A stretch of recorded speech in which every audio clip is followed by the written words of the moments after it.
అనగనగా ఉజ్జయిని నగరం.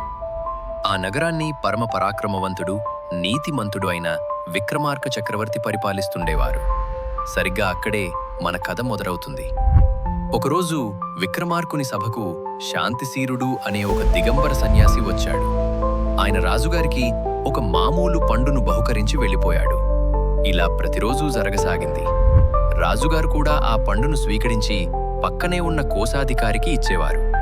ఒకరోజు అనుకోకుండా ఆ పండు కిందపడి పగిలిపోయింది. ఆశ్చర్యం!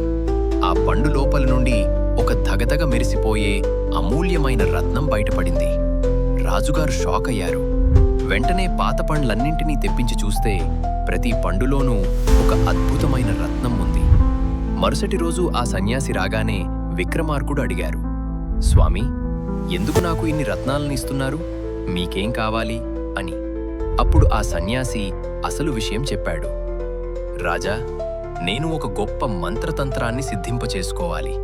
దానికి నీలాంటి మహావీరుడి సహాయం కావాలి. రాబోయే అమావాస్య నాడు అర్ధరాత్రి వేళ ఆ మహాశ్మశానానికి ఒంటరిగా రాగలవా?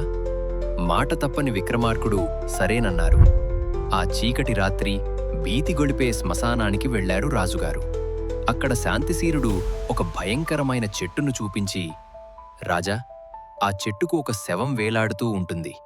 దాన్ని దించి నా దగ్గరకు తీసుకురా. కానీ గుర్తుంచుకో, నువ్వా పని పూర్తి చేసే వరకు నోరు విప్పకూడదు. ఒక్క మాట మాట్లాడినా ఆ శవం మళ్లీ చెట్టుకు వెళ్ళిపోతుంది అని హెచ్చరించాడు. విక్రమార్కుడు ఏమాత్రం భయపడకుండా ఆ శవం ఉన్న చెట్టు దగ్గరకు వెళ్లారు. ఆ శవమే మన బేతాళుడు. విక్రమార్కుడు ఆ శవాన్ని భుజాన వేసుకుని నడవటం మొదలుపెట్టగానే ఆ శవం లోపల ఉన్న బేతాళుడు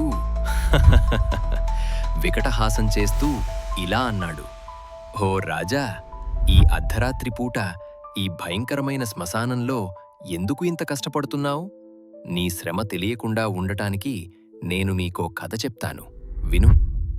ఇది మన విక్రమార్క బేతాళ కథల అసలు నాంది. ఇక్కడి నుండే ఆ అద్భుతమైన చిక్కుముడులతో కూడిన కథలు మొదలవుతాయి. మనం మొదటి కథలోకి వెళ్దామా?